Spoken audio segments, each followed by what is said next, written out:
think we have a problem. I really don't see it all that way. Just when I believe that we are talking, yeah, see that we never feel the same. I'm taking what you think is over. You don't need it anymore. Giving my love on to someone. This time, and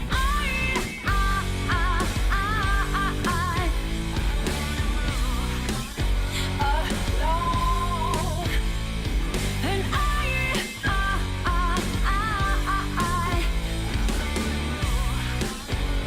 so you give it all now.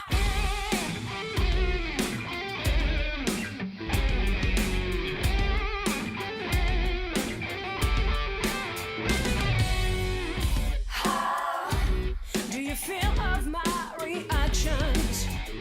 Do you think that I have gone too far? Well, that is a price that you'll be paying. If you never see the shame in who you are, I'm taking what you think is over. You don't need it anymore. Giving my love on to someone. This time, and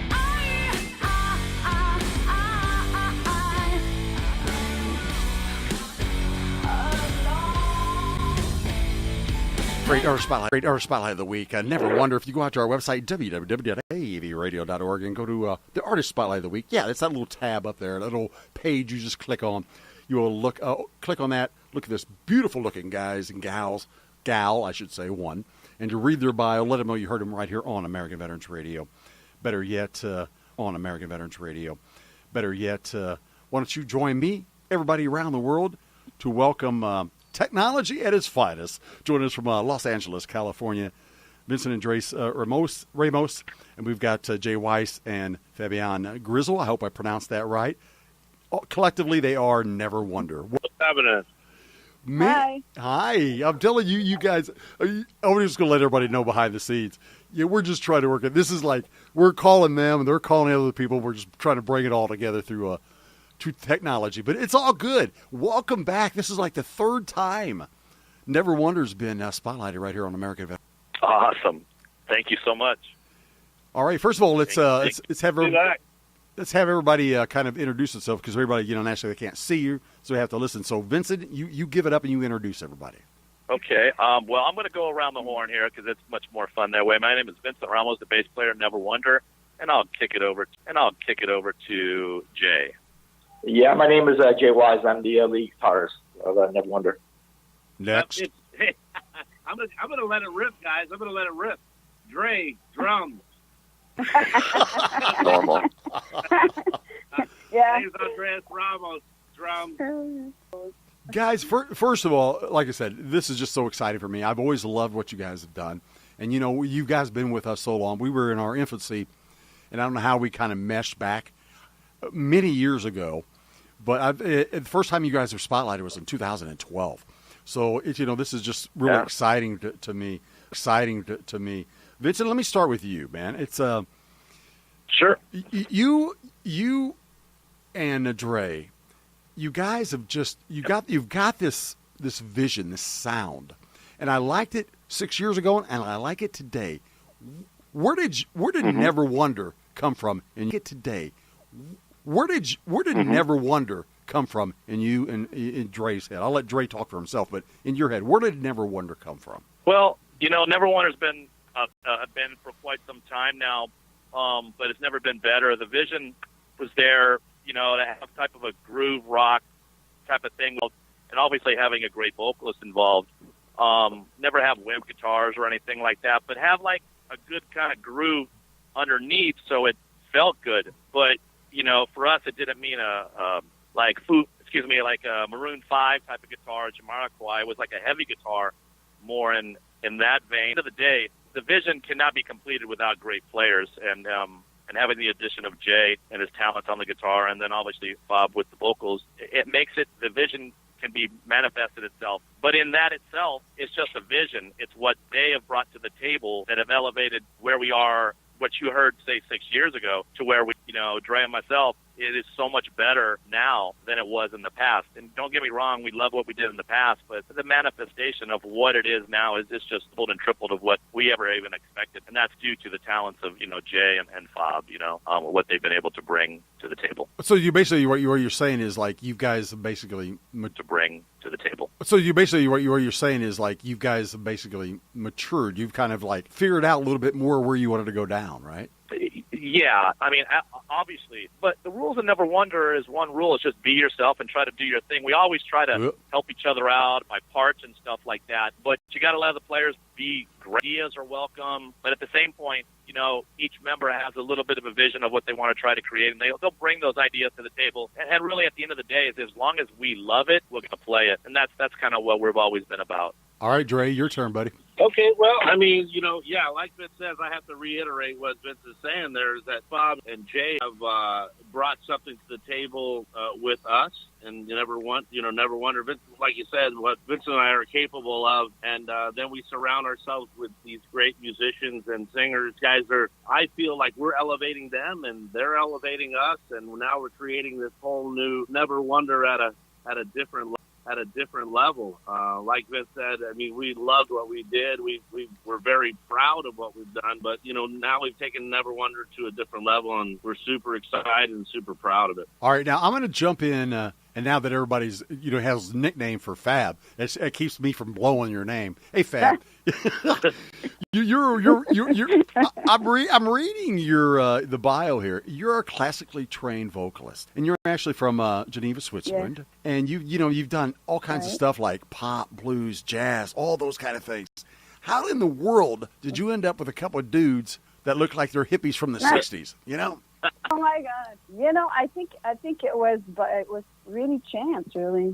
I think first of all, I think we were separated at birth or something. I think definitely there's definitely some karmic thing going on here, because I feel like I not only musically it really feels good, and I think we just we just found each other, and it just clicked really well. But I really have to say that I just met, like, I have a brother back in Europe, but I have to say I've inherited 3 more, So yeah, I really did.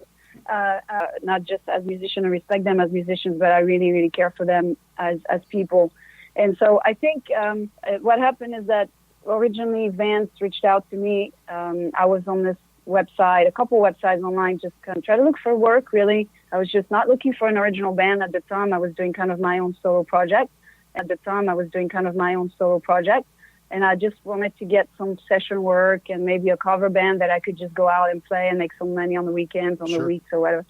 And Vince reached out to me and saw some of my music, listened to it, saw stuff I've done, and he was like, "Hey, we're looking for a new singer. Would you like to try it out?" And I said, "Well, that."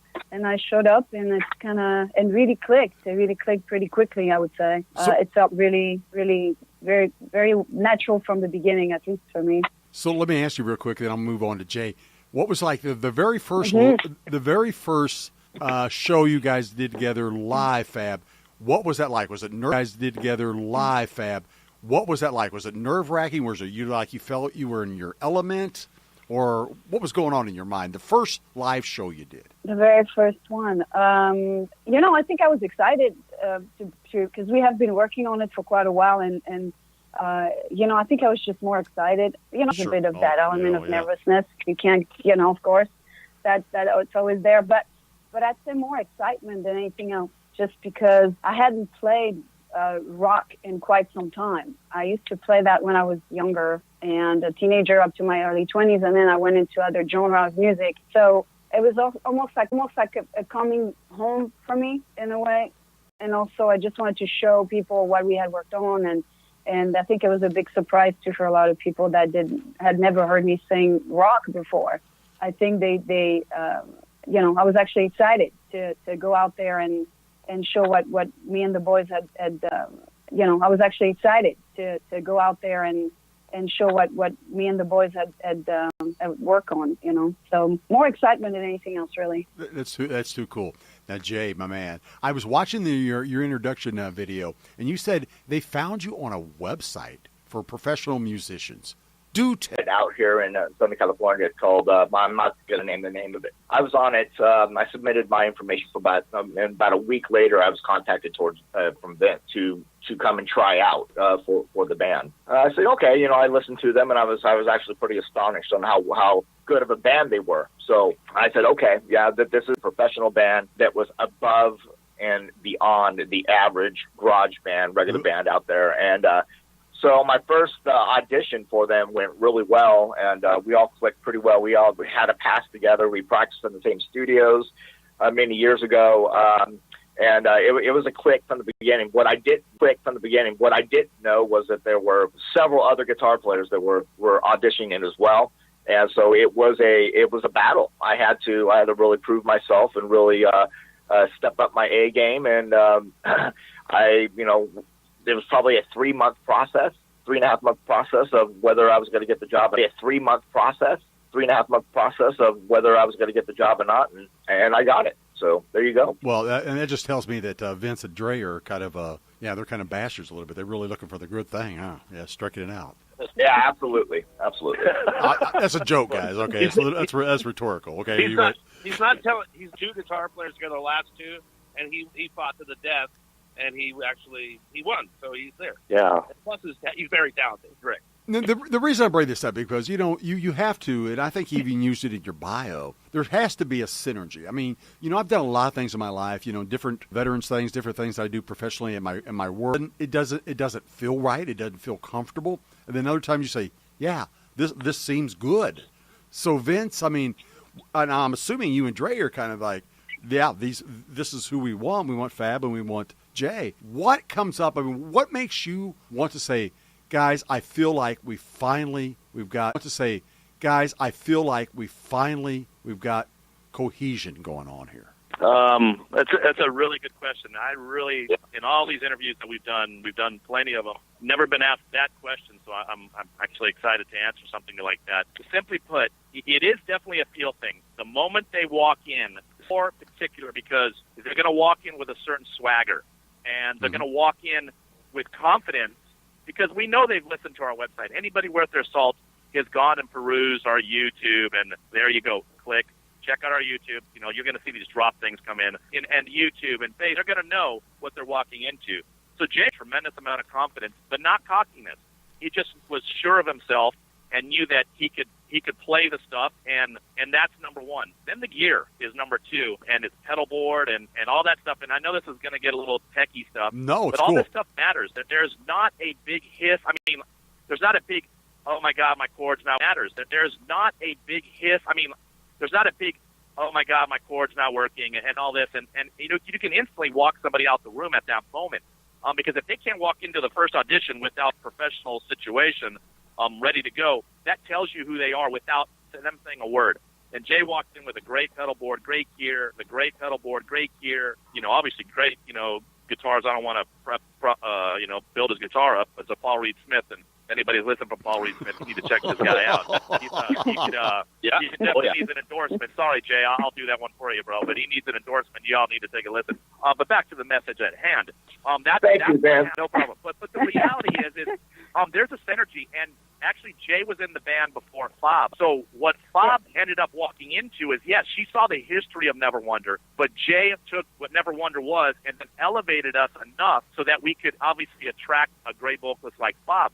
Without Jay, let's just say we had another guitar player that we picked. Maybe it was a guitar player, and Jay knows we auditioned plenty of people during that process. But with Jay there, in that synergy with Dre and I, trust us, me and Dre understand what we do, and we're very confident about it. But when you add the integrity and the genuine the artfulness of Jay to what we do already, and then what Fob hears when she walked in, she doesn't know the history. All she hears is the first 2 songs of what these guys are playing, and she's only visualizing what the moment is. And that's the credit to Jay because he worked his ass off to get where we were. Jay, we're thinking about a month and a half, 2 months when Fob walked in the room. So and we busted out like 10 songs and some covers, and Bob must have been like, oh, these guys have been working forever. And then reality is that Jay, Dre, and me had only been working about 2 months. I really felt like, I mean, when I walked in, I thought that they had played, they've been together for quite a while. I didn't know that Jay had gotten there. It felt like I was just walking into a band that was just looking for a vocalist. Yeah. I didn't know that I didn't know at all. It felt very like they were already, had been playing for quite a while together. They were very tight already. So then to just to finish up with your question, I apologize for talking a little bit here, but then when Fab walked in, it's the exact same thing, but a little bit different. You have to walk in with confidence. You have to walk in with a certain look. You have to walk in with, like, I can do this. And ultimately, you have to be prepared for the audition. So for anybody who's auditioning, don't walk in and say, I'm going to wing it. Because if you're going to wing it, if a band's worth their salt, they're going to say, walk in and say, I'm going to wing it. Because if you're going to wing it, if a band's worth their salt, they're going to say, you're insulting me, if you're going to wing it with what we're trying to achieve. So Jay came in and knocked it out. Bob did the same thing.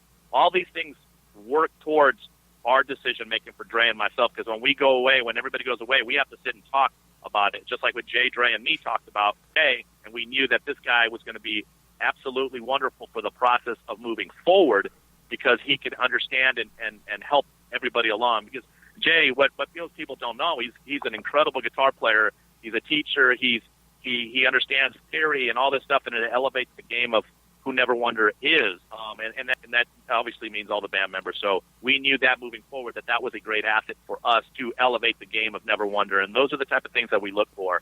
But at the end of the day, we just like him because he's fucking funny. I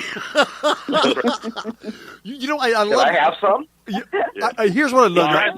He drives the cool truck, actually. That's right. He drives the cool truck, actually. That's right. He drives a really cool truck. What do you drive? Yeah, not as nice as your truck. I drive a Dodge Ram, so what can I say? But anyway, I love what you said. In all seriousness, I love what you said because in any profession, there's confidence and then there's arrogance. Yes. If you're real to have this attitude, if you look at a veteran, they walk proud. Because they're not arrogant, they just know they're confident of what they've accomplished and what they've done and what they can do. So the same thing applies, with any profession. So, yeah, I love the fact, and I even wrote it down. I put bullet points, even though I told you guys I wouldn't do that. I wrote down bullet points: confidence, swagger, arrogant, and there's a whole big difference between all of those. Yeah, it truly is. All right, now, Fob, let's get back to you. Oh, okay, sure. Sure. I mean, hey, you're the best looking out of the whole bunch. I'll just throw that out there. But easy. Wait a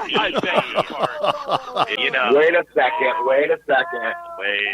I don't know about that. Well, I was gonna say, I don't know if the ladies would agree with me. You agree with you there, but yeah. Wait a minute.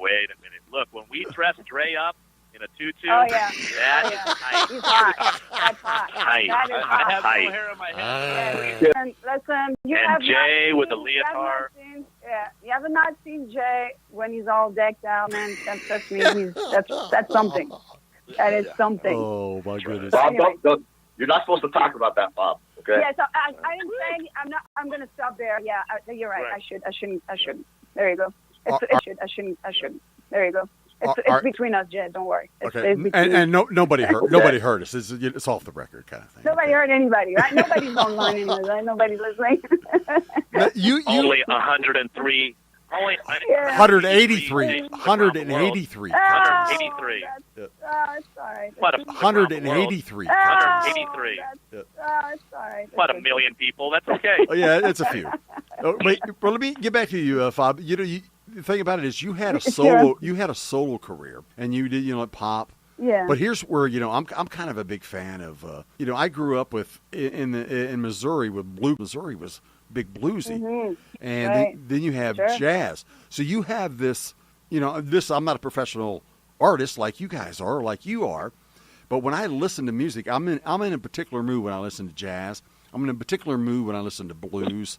I'm in a particular mood when I listen to rock, pop, whatever the case may be, jazz. And then all of a sudden they throw you in, like we talked about, into rock, and you said you hadn't done that. How do you bring that discipline? Because there's a whole different discipline to rock than there is to blues or jazz, at least in my non-professional opinion. When you're out there, how do you? Well, actually, I guess where I'm going is, How do you take those influences, everything you know as a solo artist from blues and jazz, and apply that now to kind of a rock, an alternative rock? You know what? That's a great question, but to be honest with you, I'm not, okay. I just think that, you know, it's like anything else you do, you know, when you do, I'm not, okay. I just think that, you know, it's like anything else you do, you know, when you do music or when you create anything, or when you study something for a while, you know, it all kind of becomes part of you, you know, regardless of if you're going to play it that way 100% or not.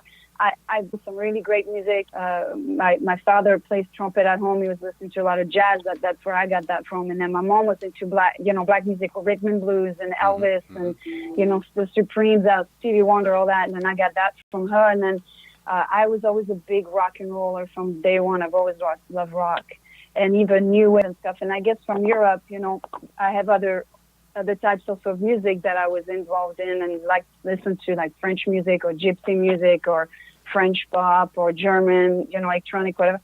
I think it's just kind of, you take it all in, you know, in some way. And I think it just happens really organic, you know, in some way.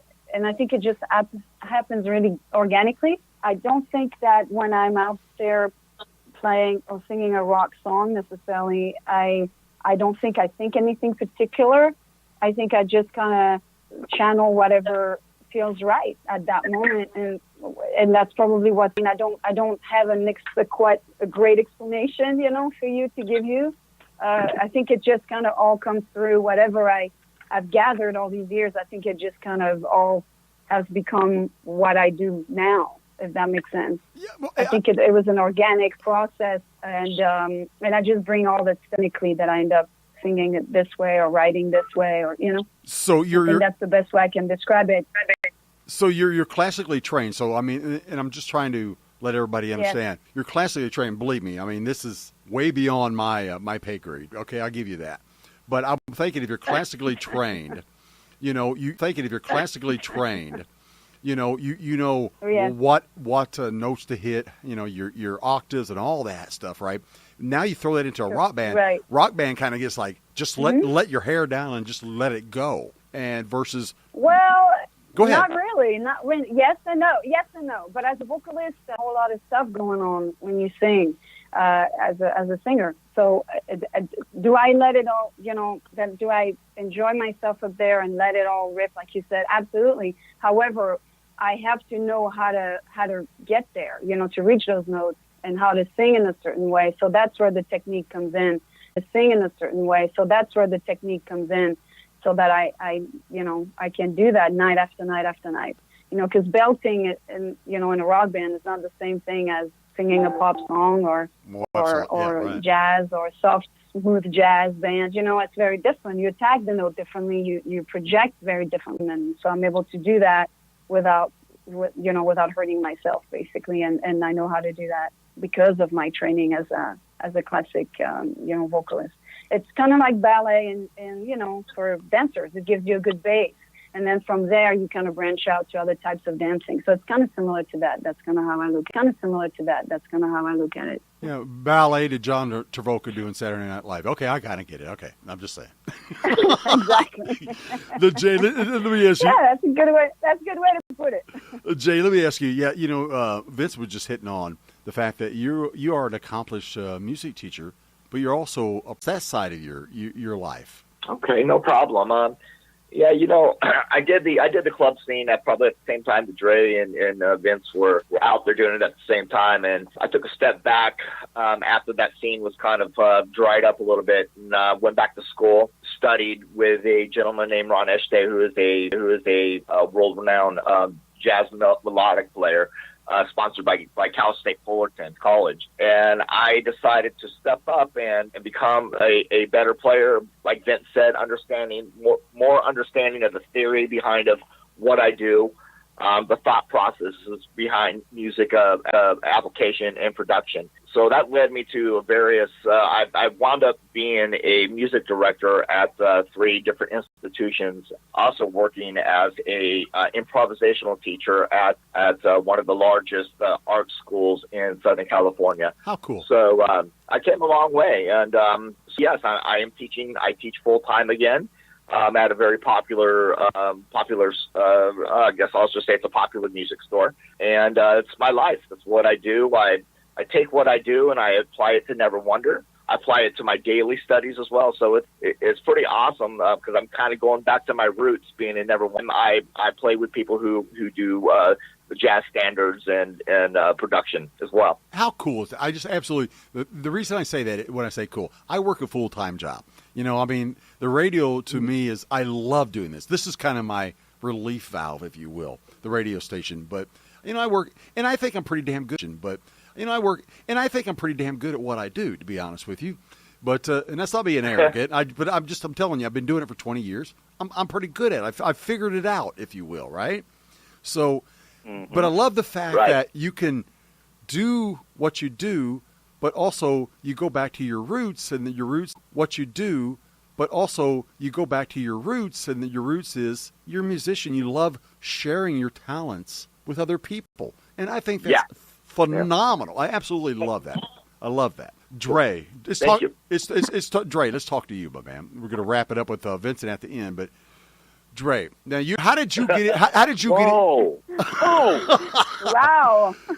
It's just back on the game, huh? Well, I keep thinking about the tutu. I keep thinking about the tutu. I keep thinking about the tutu. Yes, Joe, we know. We have a story for that too. So, just on time. It's a love story. Hold on, back up and looking at the two. Did I get that? I think broke up or something. Oh, you want him to say?